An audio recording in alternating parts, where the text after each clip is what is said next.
Alors, Miss Potter est un film américain. Vous, vous êtes un acteur écossais, le plus célèbre après Sean Connery. Depuis quelques années, vous tournez beaucoup aux États-Unis. Est-ce que le cinéma anglais a le sentiment que vous le désertez? Non, non, j'ai jamais senti ça. Donc je ne crois pas que j'ai déserté le cinéma britannique. Et quand un film est fait en Grande-Bretagne, eh ben je crois que plutôt c'est eux qui m'ont déserté parce qu'on a du mal à trouver des financements. C'est de plus en plus dur de faire un film au Royaume-Uni qui ne soit pas une comédie romantique avec une grande actrice. C'est très difficile de faire un film en Angleterre en ce moment. Ça peut être difficile.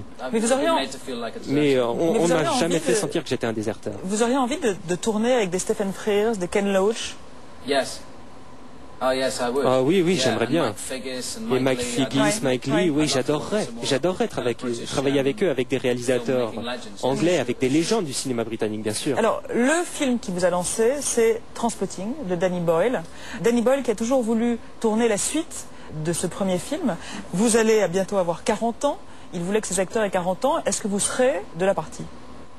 Non, non, je crois pas. Pourquoi? Et j'ai pas beaucoup aimé le livre. La suite de Trainspotting s'appelle Porno. Encore une fois, c'est la trahison de l'amitié. Et il y a quelqu'un qui se retrouve avec tout l'argent, encore une fois, et j'ai trouvé que c'était très semblable en fait. Il m'a pas semblé que c'était vraiment aussi touchant que Trainspotting, qui m'a vraiment ému à certains moments. Et vraiment, je détesterais faire une suite à un film que j'ai vraiment autant aimé que Trainspotting, parce que c'était vraiment un film époustouflant. Danny Boyle, avec qui vous avez tourné 3 fois, dit qu'il n'a jamais aussi bien tourné qu'avec vous. Ouais. Et j'ai jamais aussi bien travaillé avec quelqu'un d'autre. J'aurais fait n'importe quoi pour lui. C'était presque comme une histoire d'amour. C'était presque comme si j'avais été amoureux avec lui sur le plateau, parce qu'il y avait ces sentiments. J'étais tout le temps en sécurité. Et j'aurais fait tout n'importe quoi. Et aujourd'hui, vous êtes toujours amoureux de lui ou... Oui, ça s'est terminé malheureusement. Je ne veux pas parler des raisons, mais ça a été à cause d'un film et notre amitié en a souffert. Ça a été vraiment dommage. Je pense que ça se raccommodera à l'avenir, mais à l'heure actuelle, ça va pas très bien. Alors, un mot d'Hollywood. Par exemple, vous étiez extrêmement proche de Danny Boyle sur le tournage, à contrario du tournage de Star Wars, où vous n'aviez même pas vu George Lucas. Vous ne saviez même pas où il était. Vous vous souvenez de ça?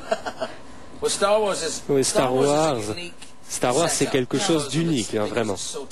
Parce que c'est extrêmement technique.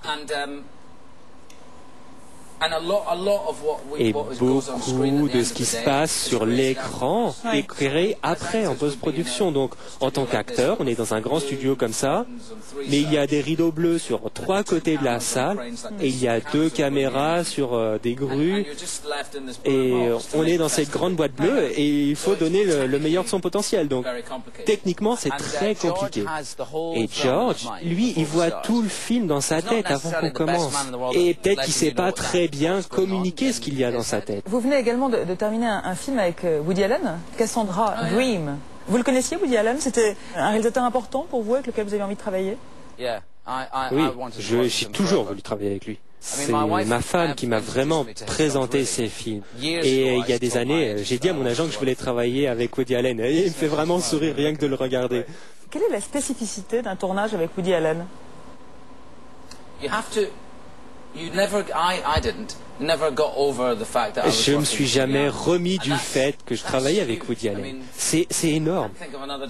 C'est énorme. Je ne peux pas penser d'un autre metteur en scène le dernier jour. Ah, regardez, c'est Woody Allen, regardez. Et je le regardais sur le plateau, et de voir qu'il arrivait à transformer son scénario et à en faire un film de Woody Allen, de voir s'exprimer son style. Et pour en faire de scénario un film de Woody Allen, c'est vraiment intéressant de voir comment ça fonctionne. Et ça vous pousse vraiment, ça vous élève. C'est un peu comme le théâtre dans un sens. Il y a certaines scènes qui sont très théâtrales. Et j'ai adoré les mots qu'il utilise. Il dit toujours, ce sont des mots que j'ai utilisés. S'il vous plaît, dites ce que vous voulez. Ce sont des mots que j'ai mis. Et moi, je vais dire, je vais pas changer un seul mot parce que c'est génial. C'est Woody Allen qui a écrit. Ewan McGregor, merci. Merci à vous. Miss Potter sort mercredi, à noter la sortie en DVD de Stay avec vous chez Fox Pathé et ce livre de Orson Welles au travail aux éditions du Cahier du cinéma. C'est l'heure de nos plus de l'hebdo, tapis rouge, conférence de presse, junket, la promo dans tous ses états. Fabien Constant. I like your shoes. Vous êtes un fétichiste de la chaussure? Oui, je suis une fétichiste.